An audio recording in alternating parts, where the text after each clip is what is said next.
রাস্তা তো নয়, যেন আস্ত পুকুর। চলাচলে ভোগান্তি নিত্যযাত্রীদের। এলাকাবাসীরা একত্রিত হয়ে বিক্ষোভ দেখালেন রাস্তার মধ্যে। ঘটনাটি শীতলকুচির গোলেরামহাটি গ্রাম পঞ্চায়েতের অন্তর্গত মিরাপাড়া এলাকায়। স্থানীয় বাসিন্দাদের অভিযোগ, দীর্ঘদিন ধরে বেহাল অবস্থায় রয়েছে এই রাস্তা। বহুবার জনপ্রতিনিধিরা প্রতিশ্রুতি দিলেও সেই প্রতিশ্রুতি পূরণ হয়নি বলেই অভিযোগ। আজ তাই এলাকাবাসীরা একত্রিত হয়ে বিক্ষোভ প্রদর্শন করেন। এলাকাবাসীর কথায় এই রাস্তা দিয়ে প্রতিদিন ছাত্রছাত্রীরা স্কুল কলেজে যায়, হাসপাতাল থেকে শুরু করে বিভিন্ন জায়গায় যাওয়ার মূল রাস্তা এটি। আর এটি বেহাল হওয়ায় যাতায়াতে ভোগান্তি হচ্ছে এলাকার বাসিন্দাদের। এলাকাবাসীর পক্ষে সত্য বর্মন সহ অন্যান্যরা জানান, দীর্ঘদিন ধরেই বেহাল রাস্তা। বহুবার প্রশাসনে জানালেও কোনো কাজের কাজ হয়নি। তাই এদিন সবাই একত্রিত হয়ে তারা বিক্ষোভ প্রদর্শন করেন। এ বিষয়ে স্থানীয় গ্রাম পঞ্চায়েত প্রধান রফিকুল ইসলাম বলেন, বিক্ষোভের বিষয়টি জানা নেই। এই রাস্তার বিষয়ে অঞ্চলগতভাবে আলোচনা হয়েছে। অতি দ্রুত চলার উপযোগী করার ভাবনা গ্রহণ করবেন বলে তিনি জানান। এদিকে এই বিষয়ে শীতলকুচি পঞ্চায়েত সমিতির সভাপতি মদন বর্মন বলেন, বিক্ষোভের বিষয়টি জানা নেই, বিষয়টি খতিয়ে দেখা হবে।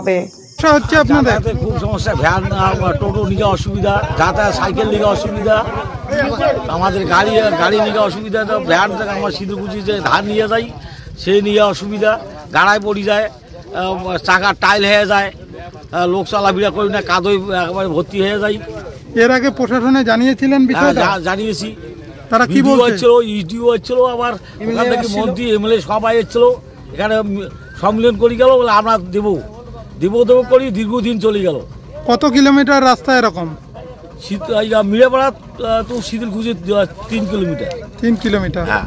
এখন কি দাবি করবেন প্রশাসনের কাছে? এখন দাবি হলো কি, এই রাস্তা আমরা যেন পাকা চাই। কি নাম আপনার? রমেশ চন্দ্র বর্মন। এই জায়গাটার নাম মিরাপাড়া। স্থানীয় বাসিন্দারা বিক্ষোভ প্রদর্শন করলো, রাস্তা দীর্ঘদিন ধরে বেহাল। তো সেক্ষেত্রে আপনারা কি বলবেন?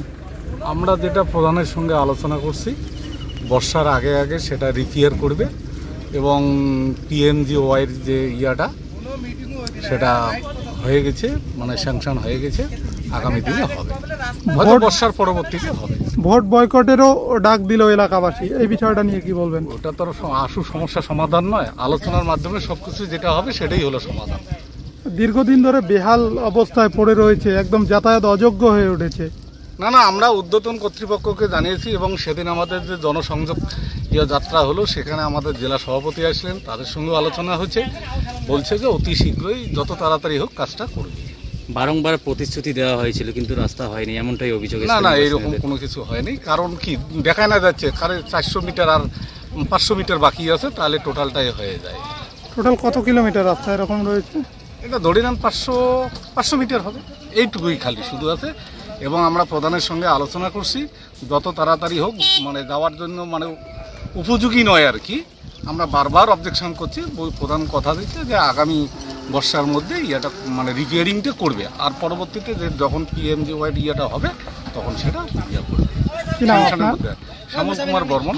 দায়িত্বে আমি গোলেরামহাটি অঞ্চল শ্রমিক সংগঠনের সভাপতি। প্রাক্তন পঞ্চায়েত ছিলাম এবং SC/ST ব্লক নেতৃত্ব।